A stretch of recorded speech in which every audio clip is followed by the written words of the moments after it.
Hello and welcome to another Talk Norwich City podcast. And I'm going to be honest with you, this one means a lot to me, more than most. I am genuinely proud and, to be honest with you, completely overwhelmed that I'm actually finally talking to this man. European Cup winners, Cup winner, Scottish League Cup winner, 477 appearances for Norwich City, 3 top 5 finishes in the top flight, 2 FA Cup semi-finals, 2-time Player of the Season winner, the Norwich City goalkeeper on that famous UEFA Cup run, Norwich City Hall of Famer, former Norwich City manager, former mayor of Norwich. Let's chuck that in there. When you check in the dictionary for the definition of legend, this man comes up. He's got no hair, but we don't care.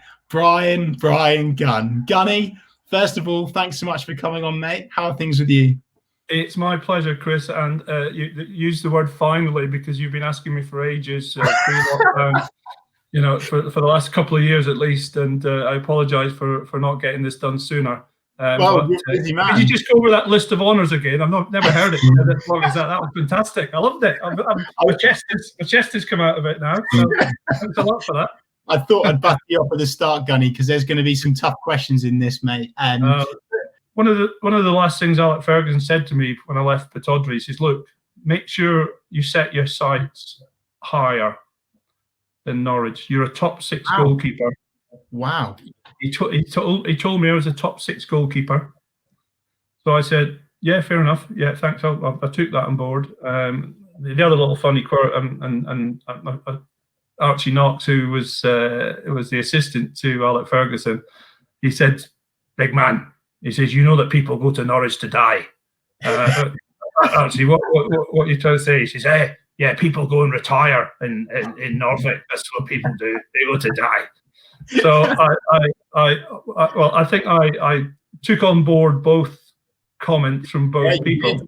You did. Alex Ferguson was correct. He was right in saying I was a top 6 goalkeeper because Norwich finished 5th, 4th, and 3rd in my time. Yeah, and unfortunately, I'm not worried about Archie Knox' quote yet because I'm living in Cheshire at the moment. But who knows? I might come back to Norfolk again in the future.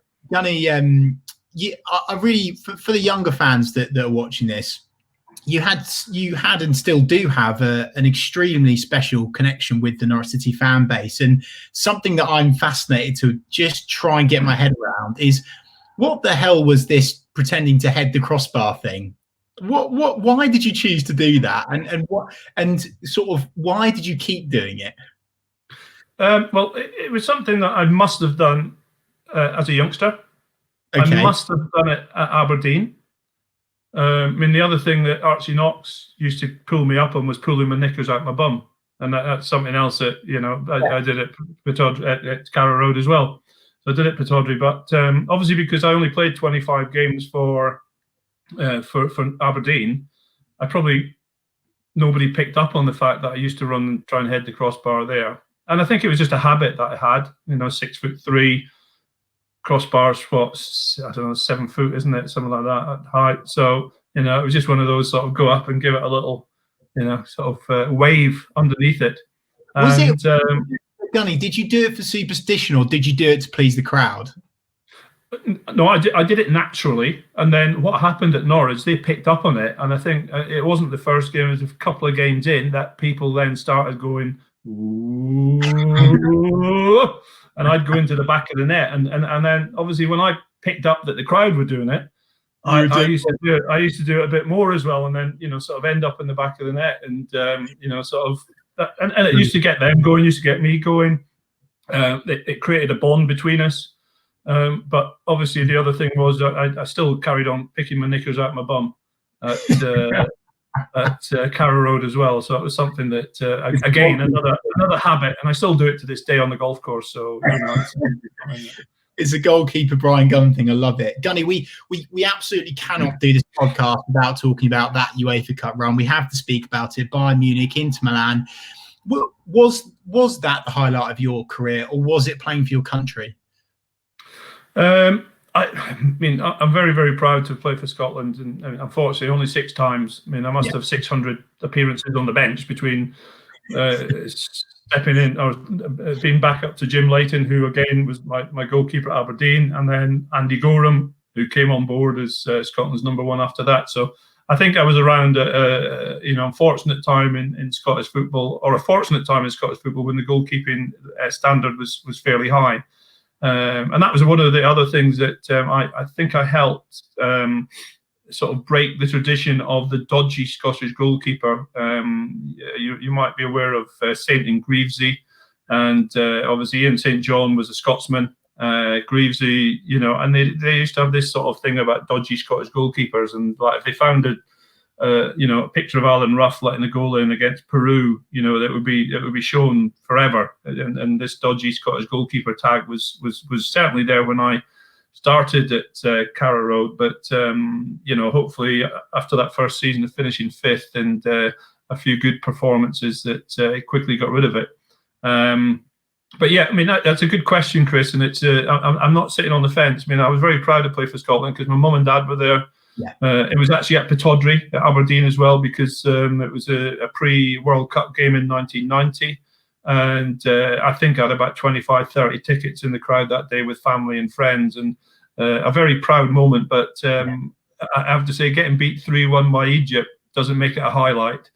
So I'll have to say finishing fifth, fourth and third, probably that season finishing third. And obviously the games against Bayern Munich, the European giants they were. I'd been involved in European football at Aberdeen, so my experiences were very good. And in 1983, as part of the Cup Winners' Cup winner, we beat Bayern Munich on the way there as well with Aberdeen. So to go back to the Olympic Stadium in Munich was another great memory for me, and one that I can never take away from me. And even a couple of years ago when we had that reunion, when we did it, I think it was what was it, 25th reunion, and we decided not to invite Bayern Munich because we knew they would say no because we beat them. But we knew that Inter Milan would say yes because they beat us. So it was an easier ask, but at the same time, it was still a great way to remember that great run, playing against Inter at Carrow Road.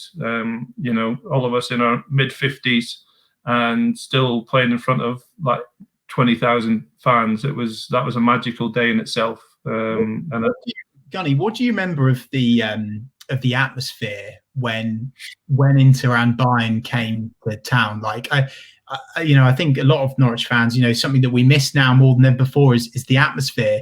I cannot begin to think about how electric that atmosphere must have been in those games. Well, in the first game, Chris, it was amazing. The Bayern Munich game, because we were 2-1 up, and last thing you do in the dressing room before you go out, right, lads, let's keep it tight. First 10 minutes, let's keep it tight. Make sure we're like do this, do that, the other. Bayern Munich scored after 4 minutes, and the crowd were buzzing before the game. The German fans were over in the south stand in that corner, so they had the full allocation of 2,500. Very well supported team Bayern Munich, so they'd filled their end. So that was good, great atmosphere. And obviously, when it's the quietest I've heard a full house at Carrow Road being, if you take away those 2,500 fans, the Norwich fans just went silent. And it was just an eerie when Adolfo Valencia scored. It was an eerie, like 10 seconds. And then people realised that, we're still in with a chance in the game. That was 2-2, but we'd scored an extra away goal. So, we had to hold on to that and we would still go through. But, the fans really, really got behind us, and the atmosphere, the crescendo of noise went up. And if you can get hold of a video, just listen to it just after the goal goes in. And I say it's after 4 minutes, a corner kick. When we were normally very good at marking, very tight in what we did, but Valencia got spare in the box somehow, and the ball ended the back of the net. But that tested us out to the limit. We had to go on then, and we all know that Jerry Goss scored another one of his amazing volleys from 6 yards. This one normally scoring them from 20, 25, but I only saw it the other day. I think someone put it onto Twitter the other day. It was Gossi sort of ghosting into the box and Mark Bowen floating the cross into Chris Sutton. Chris Sutton's flick on. I think it was Darren Eadie actually who put it on because he was reminiscing of his debut in. I think him and Adi Akinbaye actually made their debuts in those games as well. So it's still got great memories and people still remember it. I live in the northwest of England now and go to a lot of football matches, and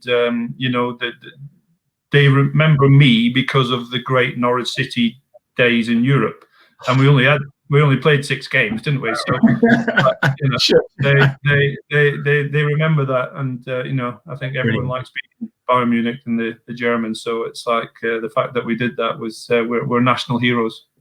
You are, and you still are, and we could go on forever and a day about that, and it's very well documented in your amazing autobiography and Tales from the City, written by Mick Dennis as well. So for anyone that's really interested in the heroics of Bayern Munich, feel free to go out and check both of those books out. You want to mention my mate Lothar Matthäus? Nah, we'll skip over him, shall we? You'll skip over that one, yeah. Well, he was just losing his head. He was losing his head. He was losing his head on the night, wasn't he? Because he felt that the referee was giving them everything. I was pulling off save after save, one-on-ones, long-distance shots. Everything was sticking that night. Nothing was going to get past me apart from that Adolfo Valencia header. So I think we had a corner. There was a little thing at the near post, and I ended up with a ball in my hand. The referee gave a foul, and Matthäus was right in the referee's face, and I just managed to get a little left dig into Matthäus's chin. Unfortunately, the referee did see it. Yeah, well, the referee did see it, but Matthäus wasn't happy. He and I got booked on that occasion, but there is a still picture with me sort of giving the left hook into Matthäus, and then at the end of the game, his other thing was he swapped shirts with Jerry Goss. Gossi obviously scored the goal over there and scored the goal here. So Gossi immediately went and got Lothar's shirt, and as Lothar ran off the pitch, he threw Gossi's shirt at the referee. And wow. So Gossi was then holder of a Lothar Matthäus shirt, which he'd swapped with him, and he actually got his own shirt back because it was sitting on the ground next to the referee. So Gossi was delighted with that. So. Wow.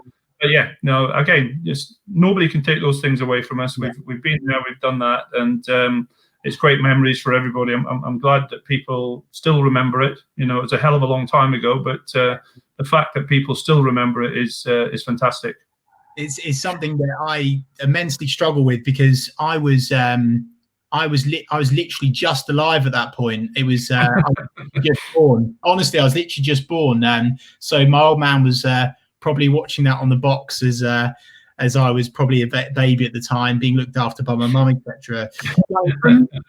From the highest of highs, we have to talk about the lowest of lows for you, if you don't mind. So, 1992, I'm sure is definitely going to be the most difficult it will ever get for you. For anyone that's read again your exceptional autobiography, you speak about this at length, and of course losing your daughter Francesca to leukemia. What I cannot get my head around this. How did you get back up again? And not only did you get back up again, how did you play so soon after? I can't fathom it, Gunny. How did you do that? Well, it wasn't easy, put it that way. It was a lot of soul searching, a lot of chats with Susan and family. Obviously, we knew that Francesca was ill for a whole year previous to her passing. Probably about 14 months. We found out in the summer of 91. So we had, the actual sadness of finding out her illness, obviously the knowledge of leukemia and the percentage rates of young children surviving. So we were very much aware of all of this.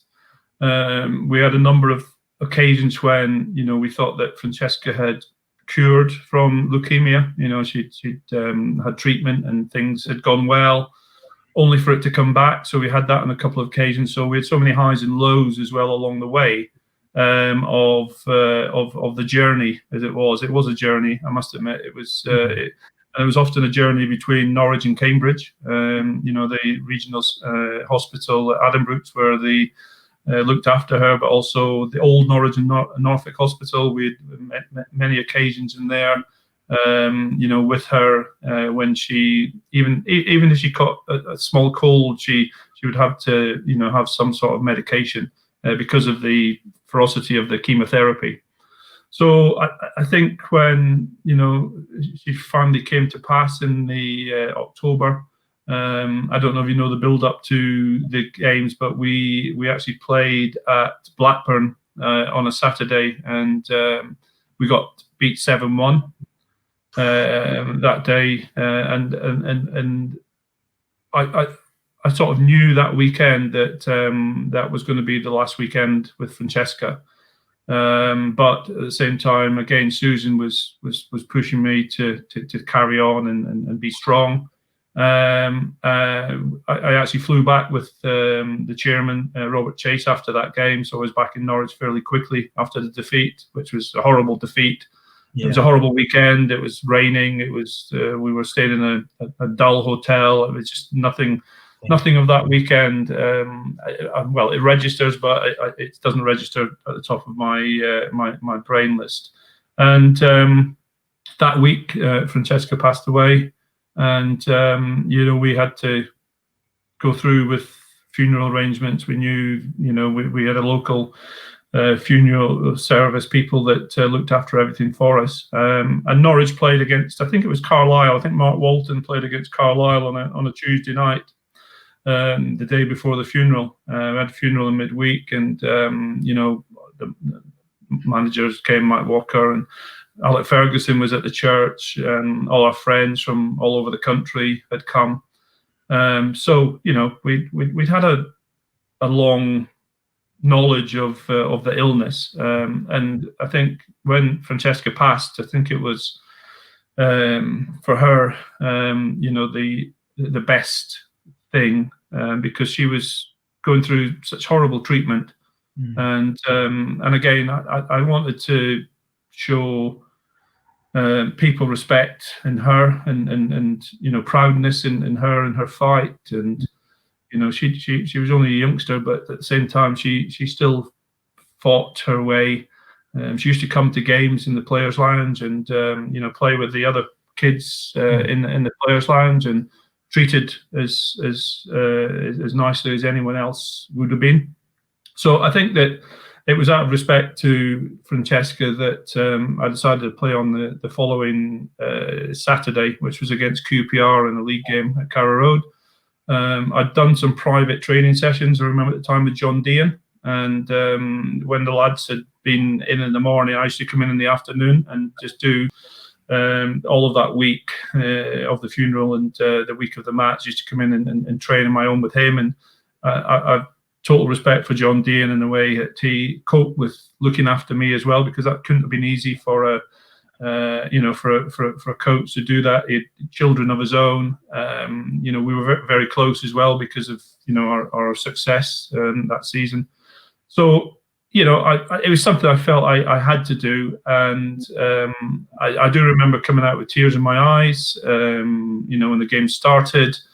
But obviously, then focusing on the match and the crowd, every time I saved a shot, there seemed to be an extra applause, and sort of I don't know, it was comfort, or it just made me just feel that bit better. And then I remember winning the game, and afterwards coming off the pitch, and there was Ray Wilkins, Ian Holloway, the big centre half, Irish centre half, Alan, I can't remember his surname, it forgets me, but all of them, again, being parents themselves, were very comforting with their words.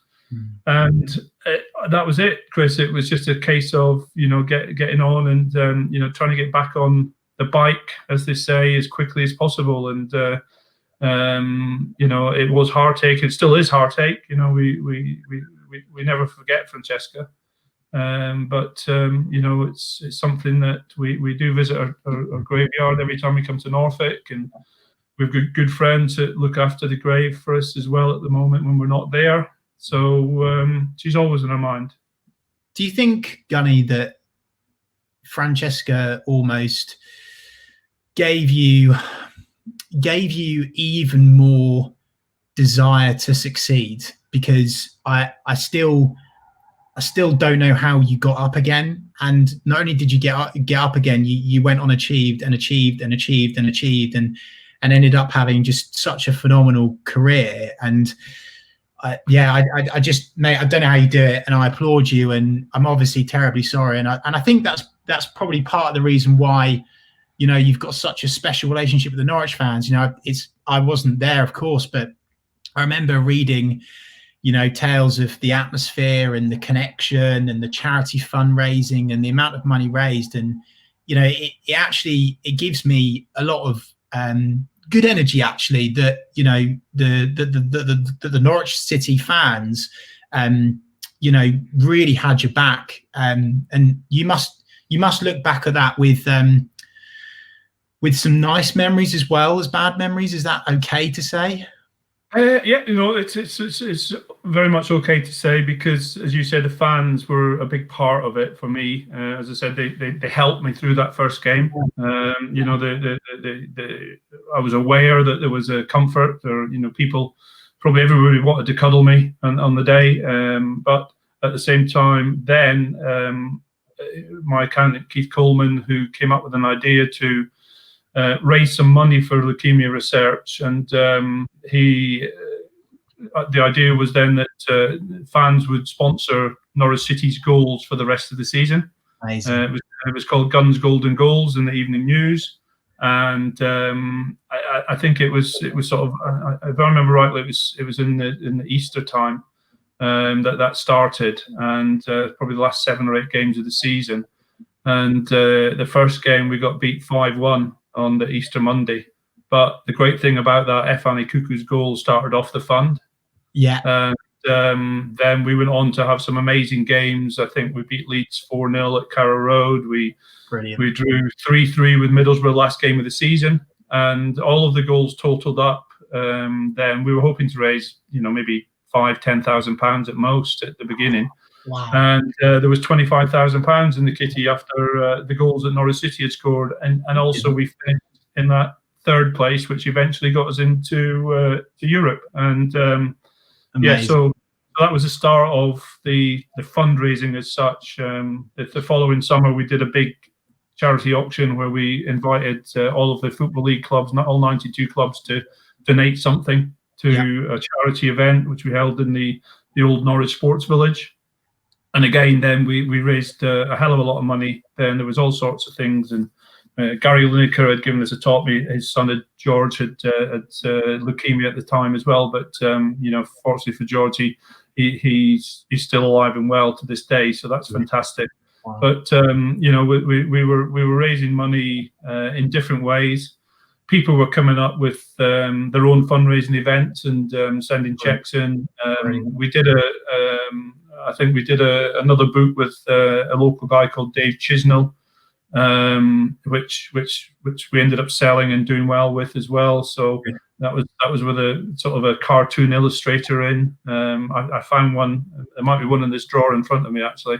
During our recent move up in the northwest, and you know, again, it was just all the different things that people were doing. Young school children, you know, mums and dads and grannies and granddads. People were just raising money, and absolutely fantastic. So again, that kept Francesca's name alive, and you know, helped me through my football. And as I say, Susan probably behind the scenes, you know, helping me more so, and possibly helping her as well, seeing, you know, me enjoying my life as much as I could, even though we'd lost a precious little baby.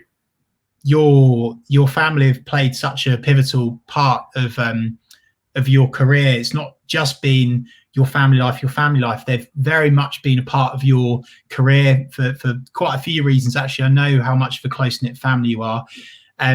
Let's move on to Norwich City.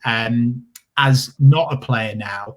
Yeah. You had so many jobs at Norwich, and I feel like the only job you didn't have was the toilet cleaner. Do you remember the list of jobs that you had? I think one was partnerships. How many others was there? Well, I was sponsorship sales manager. Yeah. Then I was ambassador. Yeah. And I was club liaison. Yeah. Then I was first team goalkeeping coach. Yeah. Then I was head of scouting or club recruitment. Yeah. As well. And then I was manager. I love it. I think that's most of them anyway. And did I clean the toilets? I'm sure I did at one stage. Probably, yeah, probably. Gunny, let's take you to 2008, 2009 now. You take charge of Norwich City, but not as a manager quite yet. It began as a caretaker manager, of course, taking over the hot seat from Glenn Roeder at that time on what you perceived and what everyone thought initially was going to be a temporary basis. And I will never, ever forget that Barnsley game until the day I die. 4-0, and the fans that day. And I'm not just saying it because I'm chatting to you. I feel like it was genuinely one of the best atmospheres and most heartwarming atmospheres I've ever been a part of as a fan. What did that game feel like to you? Because obviously the fans were saying, Delia, sign him up, etc., etc. What was going through your head in that game? Did you know that you wanted to do it full time, or was it just at that stage? Because we'll go on to the stage of permanent in a minute. For that Barnsley game, did you think, right, I just need to get the lads through this, or? Well, I think if you remember the previous week, Chris, that Norwich had got beat by Charlton, and I think it was a replay on the Tuesday or the Tuesday night FA Cup replay. Yeah.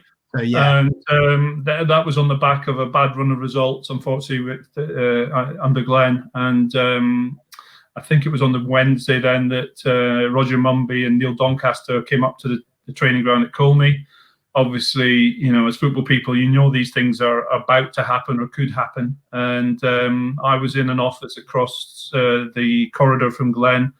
I was in the recruitment role at this time. Tommy Wright was the goalkeeping coach with Paul Stevenson as his coach. Yeah. And I think Adam Sadler had come down from Newcastle to help them after Lee Clark had just left to go to Huddersfield. So there was a sort of change in the coaching staff there halfway through that, and I felt that went against Glenn and the club, because Lee Clark was a fantastic coach. The players loved working underneath him. Yeah. And when he left Huddersfield, they lost something there.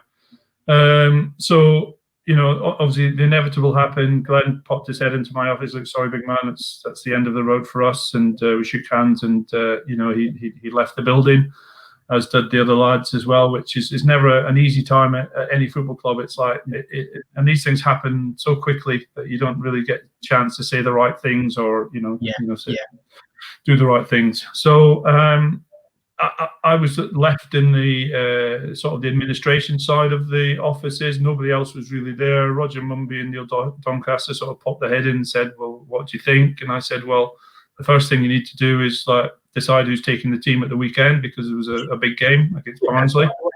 We've got to play some football."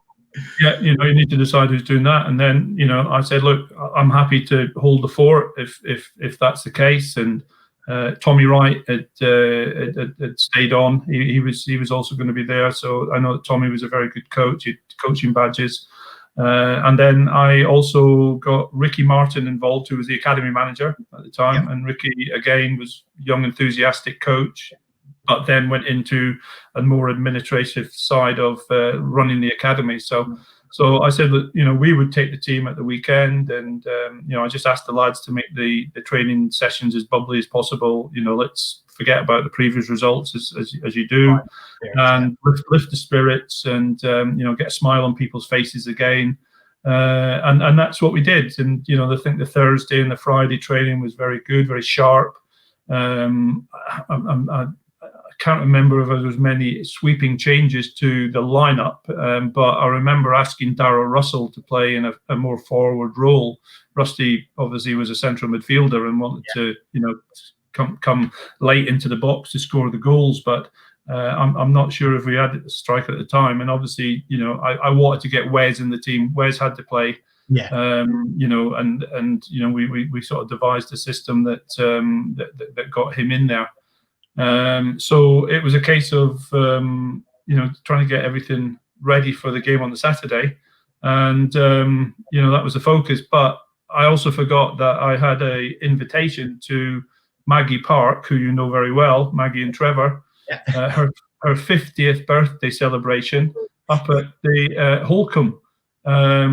So I was under pressure to fulfill all of my commitments that week. And on the Friday night, I was actually up in Burnham Market at the Host Arms celebrating Maggie's birthday with a couple of glasses of wine, but definitely a lot of water, which wasn't normally what I used to do. Yeah, no comment. Yeah. So I obviously focused on the game. I wasn't chatting a lot, and if I was chatting, I was thinking about team and what's going to happen on Saturday. But we still had a good night. Maggie had a great 50th, and then they all decided they wanted to come to the game. So then I hastily had to arrange 10 tickets for all of this lot who were at the party, who were meant to be away celebrating all weekend. They all wanted to come to watch the football as well. So, so that was, another headache. But thankfully, Kevin Platt was a very organised club secretary, and he managed to organise tickets for me. So coming back in that morning and, getting to the stadium and, sometimes walking past Norwich City fans, wishing you all the best was, it was a proud moment. And, sort of meeting with the staff just before the game and then going into the dressing room. I remember phoning Alec Ferguson and asking for some advice. I said, what do you think? It's what do you think you say to the lads? And he says, look, just keep it simple. Just keep it simple. And that's as simple as it is. He just said, tell them to go out there and enjoy themselves. And you could have written the longest speech in the world. And Alec Ferguson said, it's down to the players now. If they're going to fight for you, they'll fight for you. And that was certainly the case. The next day they went out on the pitch, simple instructions: go and enjoy yourself, play well, do what you're good at, and we'll get the result. And 4-0 was a fantastic result, and the crowd, as you say, were unbelievable. Again, for a probably a bottom of the table clash, wasn't it, at the championship? It was an important result at the time. We needed to win the game, and we did. So that just made it extra special. And obviously, you've hat-tipped Fergie again there, Gunny. But actually, you know what I'm going to do? I'm going to actually mention your daughter Melissa actually now, because of course she actually started a Facebook page at the time called Bryan Gunn for Manager. So when did you see that? And should Melissa get a little bit more credit for making you for you becoming the Norwich manager? Melissa got plenty of credit. Don't worry about that behind the scenes. But she was fantastic, and she we're 2009. So let me get this right. 11 years ago. So she was 17.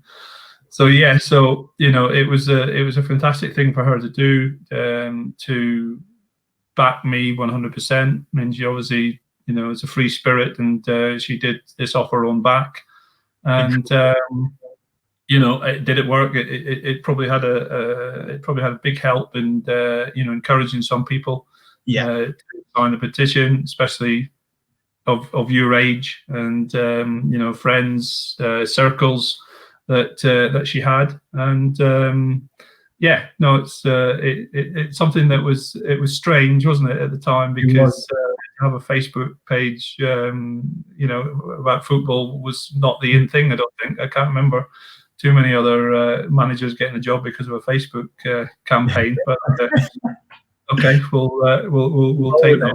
I love it. That's unique.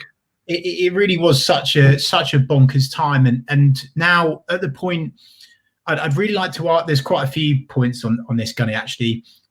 How were you offered the job? When were you offered the job? Who offered you the job? And what were your emotions at the time, being offered that? Because I always felt as a fan, you were just put in this impossible situation where you had to take that job. Like, you're a legend, on and off the pitch, a player for many a year, won all the accolades under the sun. And so how did you process and what happened during that period? Well, after the game, we had a few drinks in the manager's lounge, and I'm led to believe that I had a few players, senior players, who were keen to speak to Roger Mumby and Neil Doncaster to just give them some advice on what they thought they should do. And I think there were some very positive noises made towards myself, which then gathered some steam during the night because I think one of the players had phoned up Dion Dublin, who spoke to a couple of the lads. I, of course, went back to Burnham Market to finish off the celebrations, and what a celebration that was. Only to be rudely awakened at 7 o'clock in the morning by Dion Dublin on the phone saying, "Gunny, you've got to go for the job. You've got to go for the job. The players loved it. This, that, and the other, blah, blah, blah. You've got to go for the job." So, all right, okay, Dion, it's 7 o'clock in the morning, mate. I'm like still hungover. I'm like, I'm not officially sober enough to be speaking on the phone at the moment. So he says, "No, mate, look, and if you get the job, I will come as your assistant." Wow. So okay. This is a little bit of a. So Dion's got this as well because we spoke about this recently on another podcast. So great podcast. Not as good as yours, but it's okay, isn't it? It's like, So anyway, Dion's saying, "Look, you get the job, I'll come, and we'll have it. We'll set up the coaching side of it, blah blah blah blah blah." Dion was a legend. He was only there for about 18 months, but he'd already won the hearts of the Norwich City fans, and I suppose if I announced that to the public that he was coming on board with me, that would be extra special. So anyway, went for a walk on Holcombe Beach with Susan and the other people. So I was saying, "Look, Susan, I need to think about this. The players loved it. Dion said he wants to come back as a coach. I want to get Ian Crook back from Australia because I know that Ian Crook would jump at the chance to come as well. And Michael Folger was a great supporter of Ian Crook throughout his career in terms of sponsorship and then friendliness afterwards as well. So I knew that if I could formulate a coaching side, Ian Butterworth was another one who had the highest qualifications of all the coaches. Having been at Cardiff City, and then he was at Hartlepool as assistant manager at the time. But again, those guys went on and did all the top qualifications. I was only halfway there in terms of my badges, but again, those were something that I was thinking I could carry on in the job, which was another thought. So when I spoke to Michael Folger, and then I spoke to Neil Doncaster, I said, "Neil, what's happening about the job?" And he told me that they were holding interviews at Stansted Airport, the hotel at Stansted Airport, the next day on the Monday. I'm led to believe that Ian Dowie, Paul Ince, and Ian Holloway were also on the interview list, and I came in at the end of them, and basically didn't have anything really prepared apart from the result on the weekend, the passion and the I suppose the dream team as well. John Dean was also involved in that as my head chief scout. Yeah. So there was a big Norwich City connection there, and it was something that we hadn't had for a number of years. I think we needed to get back to that sort of formula that I felt would work at the time. So so the interview went ahead. Unfortunately, we got a phone call from Dion to say that his contract from Sky TV wouldn't allow him out. So that was a little bit of a stumbling block because obviously Dion was a big part of the dream team. So Dion definitely wanted to become coach to you. 100%, 100%. So, but it was something that he was, unfortunately couldn't get out of the contract that he was in. It was explored at the time, and I mean, more often than not, these things. I mean, in my new sort of life in football, I know that if there's a manager looking to get the job, there's probably 2 or 3 lined up. I've always been told, the best chief executives know who the next manager is. There's a sort of a line of communication that they've already gone through before, and people phoning up and obviously putting their names in for the job if they know that the run of results going badly. So those things do happen. They still happen to this day. So I got in. Bit of a knockback with Dion, but the positive news was that Ian Crook was on his way from Australia. If we got the job, Ian Butterworth was a minimal compensation package from Hartlepool, and then I think it was around about 10 o'clock, 11 o'clock at night. I was actually in Carrow Road in one of the rooms, and Neil Doncaster came into the room and shook my hand and said, "Congratulations, you're the new manager of Norwich City Football Club." And what did you think at that point, Gunny? Like, because what was your reaction? What was your instant thought reaction to that? It was what? It was like, okay, that's great, and I think that if we played it out again, I don't think I could have played it any better, of course, because I got the job, but. I think it was so close. As I say, there was other managers of great credentials, also in the pipeline for that, and it must have taken a lot of phone calls between Michael Delia, Michael Folger. I think Stefan Phillips was around at the time as well, and obviously Neil Doncaster and Kevin Platt, who again was a big part of the process, and he was quite close to the players as well. So I think he got the inside feel from the players, and I think the players and the fact that I was willing to put my neck on the line. It was a job that I knew would always end up the way it did, but not so quickly. But it's inevitable that you will lose the job at some stage. But I think I was willing to take that opportunity, and my ambition was obviously to keep Norwich in the Championship at the time, and my own mind had it that I would then relinquish the role and maybe move into a different role within the football department, but maybe a sporting director type Stuart Webber role, technical director, working above the or alongside the manager in supporting the board. So that was what I thought at the time. That's what I thought in January when I accepted the job. But obviously, once we got to the summer, it changed again. Then you had such a ride as manager, and you worked with what I can only describe as just such an eclectic mix of players from Glen Roder's, quite frankly, rotten loans to legends to hardworking, to just such a vast range of players. And before this podcast, Gunny, I actually spoke to 3 of your former players, and I said, sum up Bryan Gunn in one sentence. So first of all, Lee Croft said, legend, Mr. Handsome, all-round top man, and Mr. Norwich City, rubbish at betting.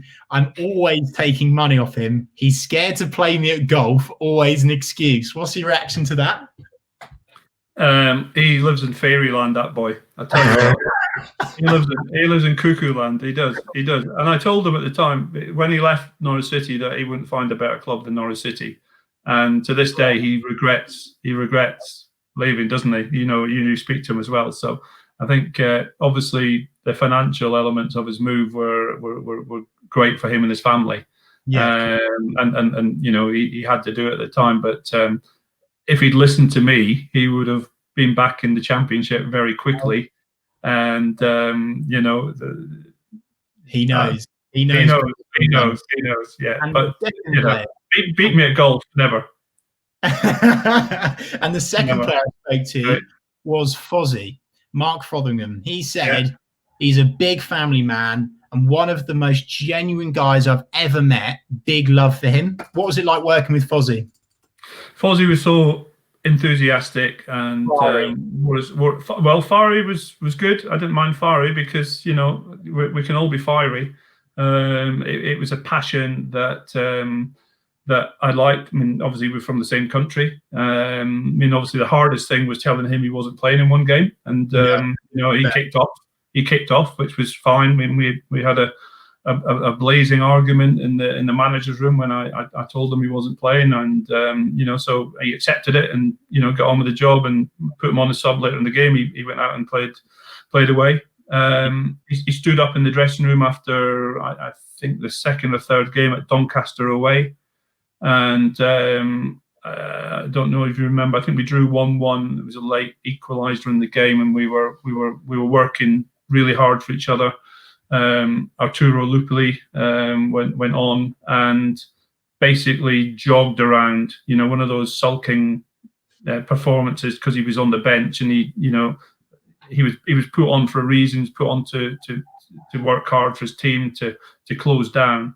So, although we got the late equaliser, I blew my top in the dressing room after the game, and I think Arturo was speaking in Italian, something like that, and Fozzie got up and blasted everybody because we were in it together, and we needed results, and we got a result, but this lad wasn't part of what we did, and I think, as you know, he probably left the club fairly quickly after that. Yeah.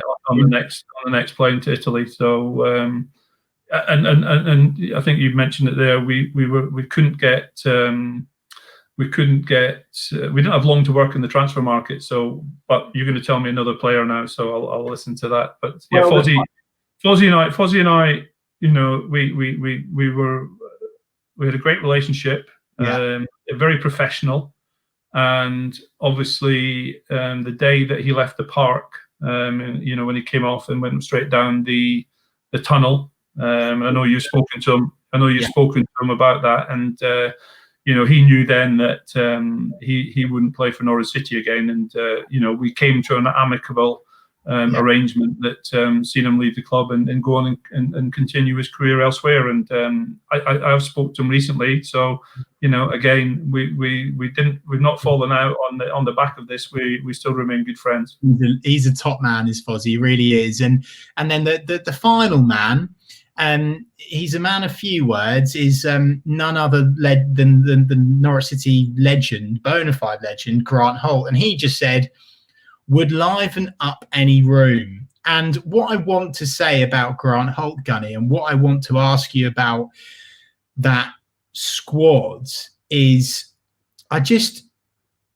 is there a part of you that is, because that team that got promoted from League One, it was your team. And I'm not going to have you sit here on this podcast and pretend that it wasn't, and that Lambert should get all the credit, because I think Paul Lambert, and it's not, and I promise you that it's not just because he's at Ipswich now. I think he's got way too much credit. I think you built that squad. You brought in probably the best player in the last 30 years to play for the football club in terms of contribution by way of goals. You were the man that did that. Is there a part of you that was jealous, envious, frustrated? Did you feel somewhat betrayed by the football club? Obviously, I was devastated when I got told that I was no longer required as manager of Norwich City, but I understood the reason why and how it came about. Obviously, we had a new chief executive just come into the job, 6 weeks previous to the start of the season. We had a new chairman, if you remember as well, in situ. So there was a few changes at boardroom level, but obviously I got support from the ex-chairman Roger Mumby, Neil Doncaster, Michael Ndili, Michael Folger. So I felt I'd allies in the boardroom, and they wouldn't have given me the finances to go out and reconstruct that squad. And I think, if I remember rightly, I signed 6 players with Neil Doncaster before he left to go to Scotland, and 6 players with David McNally. So there was 12 new signings coming into that side. We had a pre-season build up. We went to Scotland.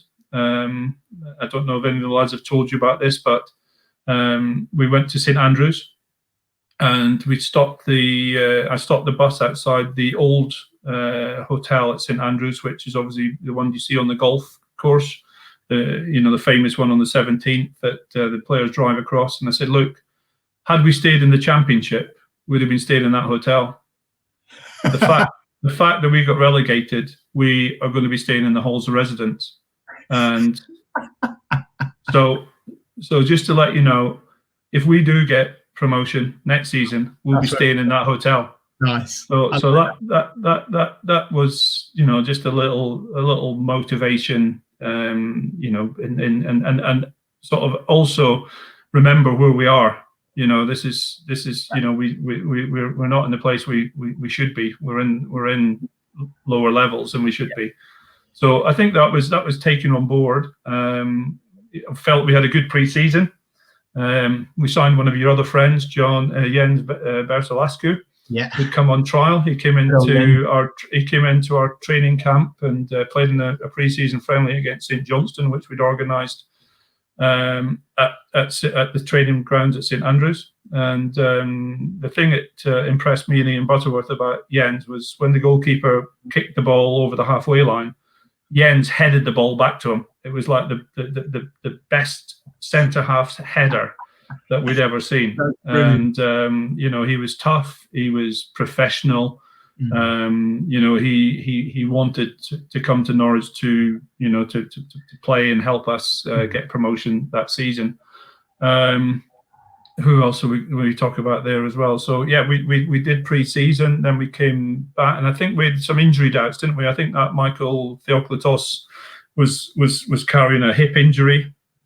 Grant Holt was just past his medical. Yeah, just past his medical, because he had an ankle problem and had to have a quick operation, I think, before we got into the season, if I remember rightly. But we decided to go through with it. And again, Chris, it's yeah. I mean, I helped entice Grant to the club. I had meetings with him and his agent. Yeah, and he signed for us. But if you remember rightly, it was on the back of the season ticket rebate. Yeah. That the fans decided to leave their money in, even though we got relegated. They left their money in the pot, and Michael Folger matched it. So we had £400,000 or £500,000 in a pot that helped us purchase Grant Holt, and we did. But there was a hell of a lot of competition for him. There was other clubs there that were vying for his services. He was always one that I liked. I remember seeing him playing for Shrewsbury. I think it was against Mansfield, and I went to the game, and he bossed the front line after one of his co-striker got sent off, and they were playing with 10 men, and Grant absolutely bossed it with him playing up front himself, and I think he scored 2 goals that day. And that was me impressed straight away. And the fact that when I was scouting for Glenn at that time, and he was one that I put on my list that we should be signing, and thankfully we did for Norwich City. And what a legacy. Gunny, there is a name that you did mention there, which again I feel like I have to mention as part of this podcast. We've had many an argument about this, both publicly and not publicly. Michael Theoklitos. Yeah. What the hell happened? Because the man, as you've rightly said to me before, you've said to me, well, this guy had all the credentials under the sun, and obviously a tremendous amount of scouting has gone into that. And then that performance against Colchester, like, What happened? I just think it was sharpness. As I mentioned, he was struggling with an injury, and I think that, to be fair to him, we possibly, he played on the Tuesday night against Crystal Palace, had a fantastic game against Palace on the Tuesday night. Grant Holt scored, and we drew 1-1 against a Premier League team. So, everything was looking good. It was probably just down to match sharpness and him not having the knowledge of the English game. Yeah. And the big 6'3" striker, who all of a sudden has a pass back which bounces from 40 feet in the air and gets headed over him as he comes. And it's all about timing. And we've all done it as goalkeepers. We've all come out in that same situation. The striker's very brave. You take the striker out, but the ball ends up in the back of the net. I did it in my debut for Scotland. I came out and punched the ball, you're and so in the goalkeepers union, mate. You're so in the goalkeepers union. I know. Yeah, but he was an excellent goalkeeper. He was the Australian goalkeeper of the year for 2 previous seasons. Right? He went back to Australia. He went back to Australia and was goalkeeper of the season for Melbourne Victory as well. So do your research on Michael Thorkotos, because. Well, I can't now because he's changed his name, Gunny. Because I think Theo. It's called Theo. You can get him. It's all right. Don't worry. Theo. Gunny. And he came recommended from Chris Woods as well. So Chris Woods, ex-Norwich City goalkeeper, he'd been over at Everton on trial, and he came in to us for a couple of days when he was on his way back to London. Yeah. And so we actually had him at the training ground the season before under Glenn, when David Marshall was a keeper, and he did a couple of days training with us then. Okay. And so he wasn't a stab in the dark. He was an excellent goalkeeper who, I mentioned, I lost 7-1 for Norwich City and went on to play, another 300 games after that. He unfortunately played 1 game for Norwich City and didn't go on to play anymore. So then just quickly on that Colchester game, I'm not going to talk to you about it. Everyone knows how horrific that game was. But when those 2 beer-bellied blokes ran at you and threw the season tickets in front of Paul Lambert, quite an iconic image, did you see those 2 blokes coming, and did you think, oh my God, I'm in trouble here? Have you not seen the picture? Well, you're not bothered as far as I'm concerned. Exactly. So I'm not bothered. I'm not bothered at all. And I've got Manny, the kit man, and I've got Stuart, the physio, who have gone out and fought for me. So that says a lot for those guys. Okay. No, fair enough.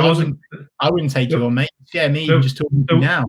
There wasn't no, but they fought for me. They stood up for me. They were protecting me, and that was something that I'll never forget to this day. I still come back to Norwich, as you know, and maybe do some dinner events, speaking events, which I'll be doing a few coming up in December.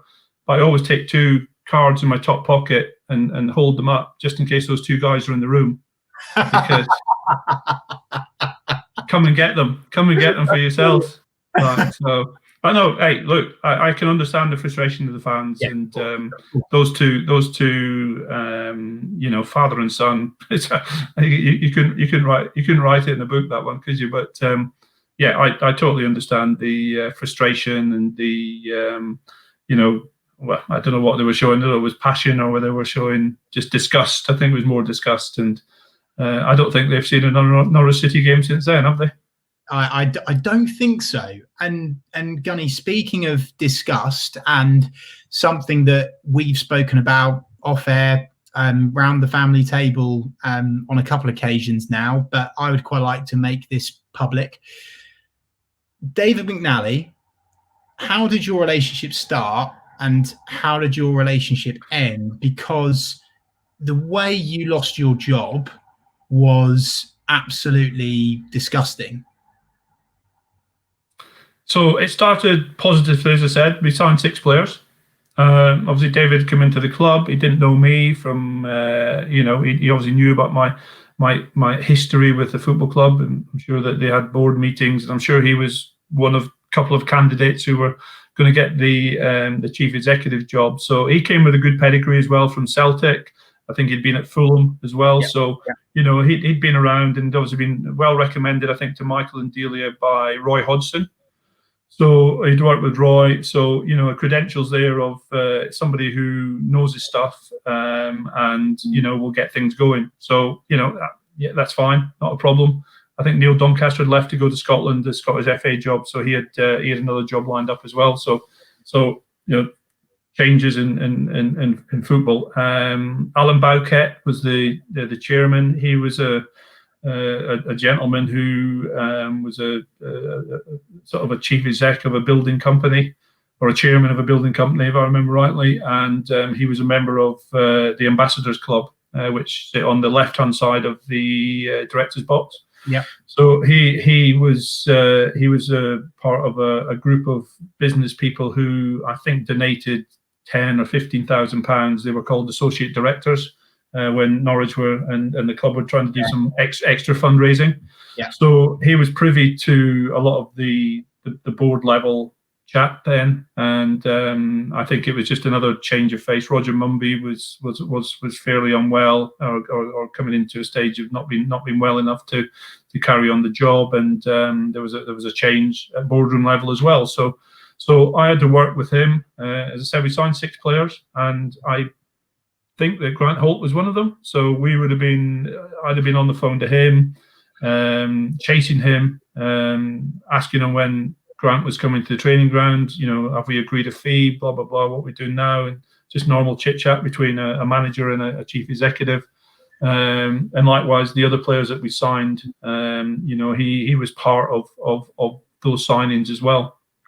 So that was the original relationship. And then after the 7-1 defeat, one of the first people I saw outside the manager's lounge, which is, as you know, Chris, was at the end of the corridor past the away dressing room. And in a little corridor there, David was waiting. And he said, that didn't go very well, did it? So I said, no, I was quite embarrassed about it myself. And, you know, I proceeded to send messages to all the board members and the chairman that night to say, you know, I was embarrassed with the way that we played and the result, and it wouldn't happen again. I got a response from Alan Bowkett straight away to say he was very embarrassed as well, because it was his most embarrassing moment in football, which I thought was well, it was his first day in football, really, wasn't it, as chairman of Norwich City Football Club? So I thought that was quite ironic and funny. So I knew that you know, that the things wouldn't have been right, and then there was talk of a bumping into with Paul Lambert and David McNally in the boardroom, or he'd gone up to the boardroom upstairs to pop his head in. He quickly popped his head into the manager's lounge where I was having a drink with Ian Culverhouse, just to say cheerio. You know, Paul wasn't one for many words. You know. So straight on the bus. You know, so that was the last we saw of him. And then obviously the next day, I told the players that they needed to report to the training ground. We watched a horror show, an hour and a half of the game. Wow. And I basically stood up and walked out the room, and you know, sort of basically said, "Thanks a lot for spoiling my Sunday. I spoiled yours as well." And I don't know if you know, but I was also down for art duties that day with Mrs. Gunn. Susan had a big painting that needed delivering to a prestigious home in Norfolk, and I was manager of Norwich City, driving a white van and taking this magnificent painting into a posh lady's hallway, and asking her where she wanted it, and like, you know, does it look good here, and things like that. And she didn't have a clue who I was. She didn't know that I was the manager of Norwich City that got beat 7-1 the day previous. So, you know, that was me. Those 2 days right after the famous 7-1. But what about you've told me before about a train journey home, and I'm not letting you escape this, Gunny, because I think it needs to come to surface. What was the conversation? How did you get sacked? Well, basically, I got a call. So we played Yeovil on the Tuesday night. Made a few changes to the team, and we ended up winning the game 4-0. I think Grant Hull scored a hat trick, and Tom Adeyemi made his debut. We changed the goalkeeper. We thought that was probably the best thing to do with the fact that we'd lost 7 goals at the weekend. So one of the Annex played. I think we signed Ben Annex played, and then we won that game 4-0. And something funny was happening behind the scenes. I was due to sign 2 young players from a soccer academy in London. They'd played in a couple of pre-season friendlies, a couple of reserve games, and they'd done really well. Young, hungry strikers from London. Right. And they weren't going to cost any money. There was only wages. And I'd asked David what was happening with these, and he said, "Oh, I said there's a couple of things with the club, something not right." And so I'm thinking that shouldn't be like that. The players' mums phoning me up saying like, you promised that we would be signing for Norris, blah blah blah. But I think that was the sort of the first time that was on the Tuesday night after the 4-0 win that I started to sort of think about things. We stayed down in what county is it? I don't even know. So we played Yeovil, but then we had Exeter on the Saturday. So we stayed. It's Cornwall, is it? Is it Cornwall? So we stayed down. We stayed down there in a hotel in Exeter for a couple of days after the game. We took all the lads out for a pizza on the Wednesday night. We came back to the hotel with a couple of beers just to get the spirit back up. Yeah. And we watched a game on television together. I think there was a Man United were playing in one of the other cup ties on the same night. And then we had a couple of good days training, and then both Ian Butterworth and I were in Exeter having a coffee, and getting a phone call from Kevin Platt on the Thursday afternoon. He said that David, actually it might even have been on the Friday morning. I think David McNally was on his way down on a flight, and he'd like to meet you at 2:00 in the hotel. So anyway, I only thought then that, shit, he's going to sack me. That was the immediate thought. So I didn't really have anything prepared to say. The only words he offered me was that the board had lost confidence in my ability to lead this team back to the championship. And obviously I questioned that after one game. We signed 12 players, we settling in time, but it was evident that the decision had been made. I decided to.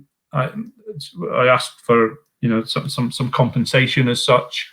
He went away, made a few phone calls. I went away. I phoned Sir Alex Ferguson, who was Sir Alex at the time, before I phoned Susan, my wife, and just said, "What do you do?" And he says, "Well, look after yourself and make sure that they don't take the mickey out of you." I'd say something stronger, but there'll be younger people watching this. So, and then he came back to me and said, "No, we can't do that." I said, "Well, sack me then," and he did. So, yeah, my regret is not putting him in the green wheelie bin that was behind us on the decking outside in this Exeter hotel. I could have emptied them into the bin and nobody would have known it, but that's not my style. That's not my style. So I accepted the situation. Quickly got the staff together. Had a meeting with the lads, Ian Butterworth, Paul Crichton, Ian Crook. Yeah, Mandy, the kit man, the physios said, "Look, lads, I'm sorry, but that's my time over here. They want you to look after the team." And by the time I'd finished saying that, it was on the ticker tape on Sky Sports, because we were in the room. So within a matter of minutes, he'd obviously announced it that I was sacked. So I asked the rest of the staff to get a meeting together with the players. I was told I had a train ticket. I think, remember rightly, it was, 3:00 train from Exeter to Paddington. So that was already booked. So I quickly spoke to the players, told them the news that I'd lost my job, but I asked them to prove me right and to go on and win the league like we'd intended to do at the start of the season. And that was the last thing I said to the lads. You're all good players. You will win the league. I think I actually asked David McNally for the league winning bonus as well in August. So I think that's what he said no to. So unfortunately that was me on the train to London, which from Exeter I think is about 4 hours. Yeah, not great. Not great. So I reckon thankfully it was a first class ticket, and thankfully the wine trolley was coming up and down the middle section, and I managed to have power to my mobile phone, obviously telling people about what happened. So I was able to speak to people. So I think 4 bottles of wine later, I was in London, and I had to get across London, and then I had another 2-hour train journey from London to Norwich. So thankfully, there was another wine trolley in the Norwich to London train as well, London to Norwich train. Mate, thank you so much for opening up about that. I really do appreciate it. I think that the fans have probably wanted to have known about that for a long time, and it's clearly something that still today hurts you, which isn't nice for you, but is kind of good for Norwich fans to know that you're not disillusioned from the football club. I think that there was this fear initially of, we've just completely burnt a legend out. After all that time, after everything he's given from the club, you sack him in the manner that you've done so, in a really poor way. Anyway, we could do a whole podcast on that alone, Gunny. Just very, very quickly, we're going to have to do a quick fire because we're literally running out of time now. We could go up until midnight. Angus Gunn, he signed on loan for Norwich City. What a proud day that must have been for you. Absolutely. And whether Angus was obviously a subsequent part of what happened afterwards, with David McNally. Obviously Angus got offered pro terms, scholarship terms, and pro terms with the Norwich City, but were we willing to let him be there when we'd known what happened? But at the end of the day, it was a family decision, a decision with Angus. Angus is his own man.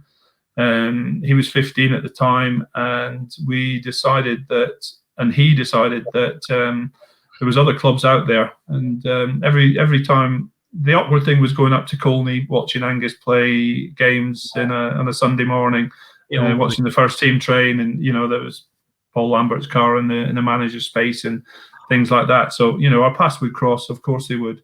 But when a team like Manchester City comes in and offers you the opportunity to develop your career in their new sort of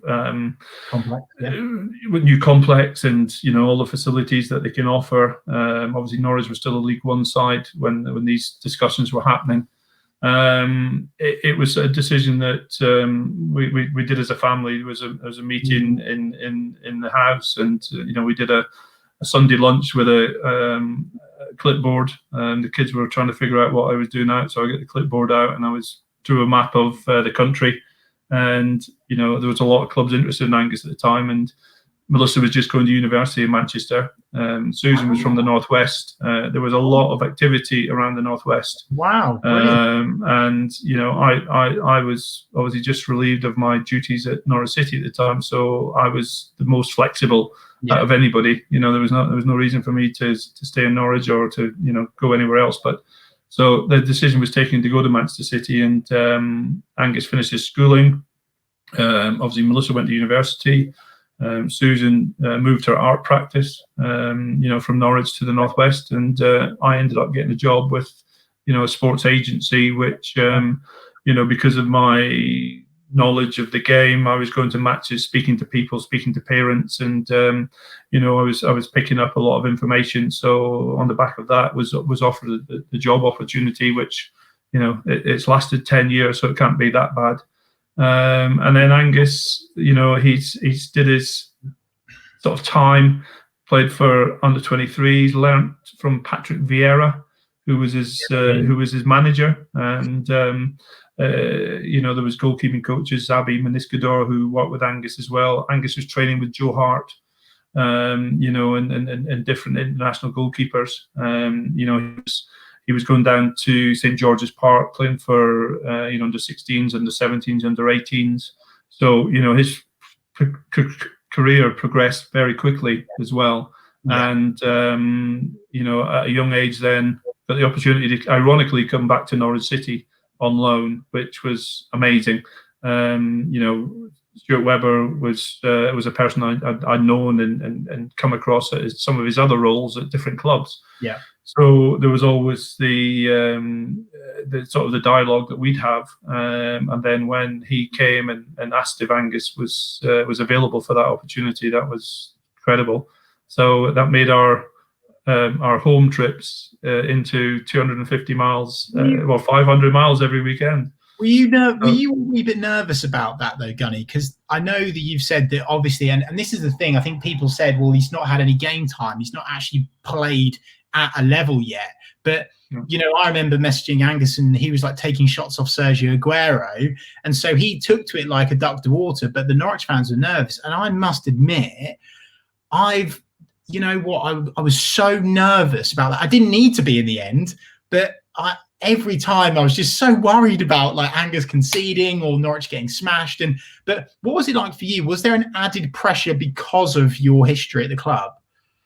I would have thought so. I would have thought there's added pressure, not on me, on Angus. I would have thought, the pressure wasn't on me because, I was his dad. I was going along to games to watch him and hope that Norwich City won games, which I always do anyway. That was just the nerves, I suppose, were slightly different. And I remember the first game at Fulham like it was yesterday.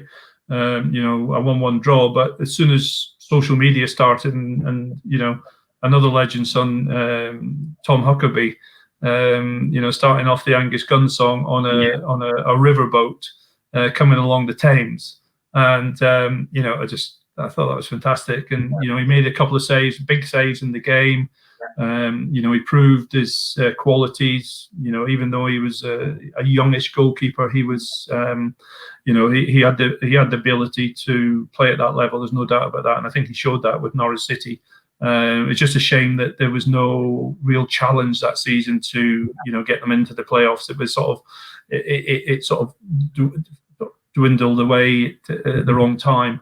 But as part of his education, it was amazing. But on the back of that, playing for Norwich City, obviously Southampton went to Manchester City and bought him for 12.5, 13 million because they had Harrison Reed on loan there, and they used to come and watch Harrison Reed in every game. Ah, right, okay, yeah. Because obviously Angus was playing well in all those games as well. They came back and decided they wanted to sign the goalkeeper. So that was an added bonus to that. We didn't expect there to be a transfer on the back of it. Mark Hughes was the manager at Southampton, and he gave him. Well, unfortunately, he only gave him his opportunity in cup games. It was Ralph Hasenhüttl who gave him his debut against Chelsea in 2019. Gunny, do you think Angus will come back to Norwich one day? Well, I do know that there's a date in the diary coming up in November that Norwich City are going to Stoke.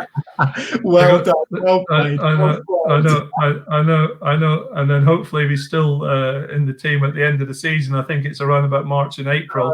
Okay. He will come back. But I think what I know about Angus, he's a top quality goalkeeper. I mean, he's my son. He's a top quality person. And you can sort of follow me up on that. But in my knowledge of goalkeepers, he's got a calmness about him. He overcomes adversity very quickly. I don't think he was given an opportunity to do that this season or last season at Southampton after the horrific defeat to Leicester City. So he was never given a chance to prove his worth. His next game that he played for the club was a clean sheet. So again, he's got qualities that and the goalkeepers need, because again, we mentioned Michael Theoklitos. He was never given the opportunity to recover from that 7-1 defeat, and that's something that I know that top quality goalkeepers do. They get on with the next game, and they play well. They help the teams win games. They help win points.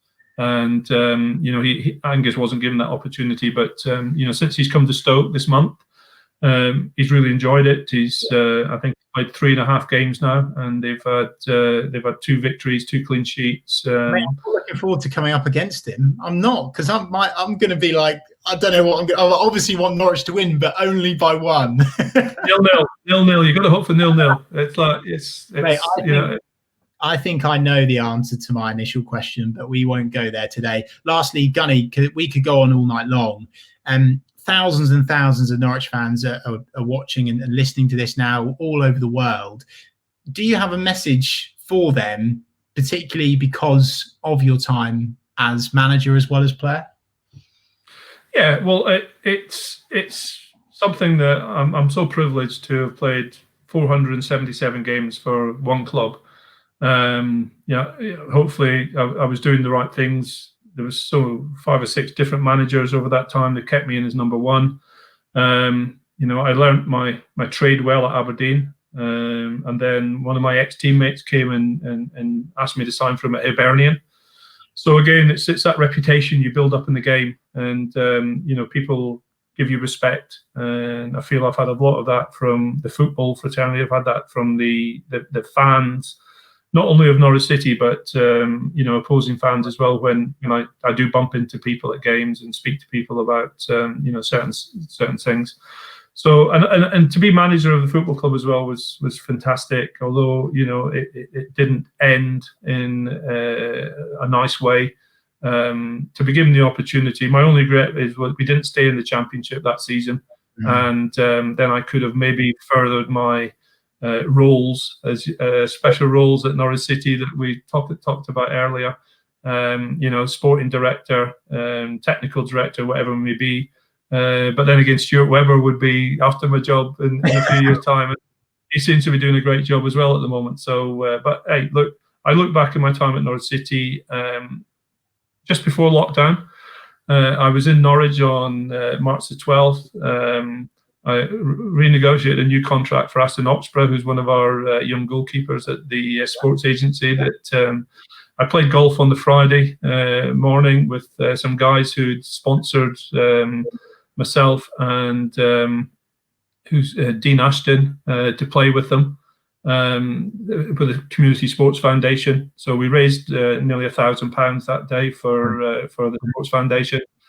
Only to get told that the game on this Saturday against Southampton, ironically enough, was postponed. So Angus could have been at Carrow Road on, I think it might be March the 12th or 13th. That was the game that was locked down on. So I'll be back at Norwich. I'm back in Norwich in December. I've got some speaking events that I'm doing with Roger Day from Archway Events. I've got a couple of golf days that have been postponed from September, October, November, and now into December. So hopefully, once this horrible situation changes and lets us get back into some normality, I'll be back at Norwich, and looking forward to seeing Norwich City at Carrow Road. And hopefully one day seeing Angus play at Carrow Road, maybe for Stoke City, maybe for Southampton, and who knows, maybe for Norwich City.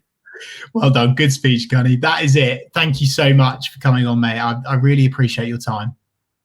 No problem, mate. On the ball, City.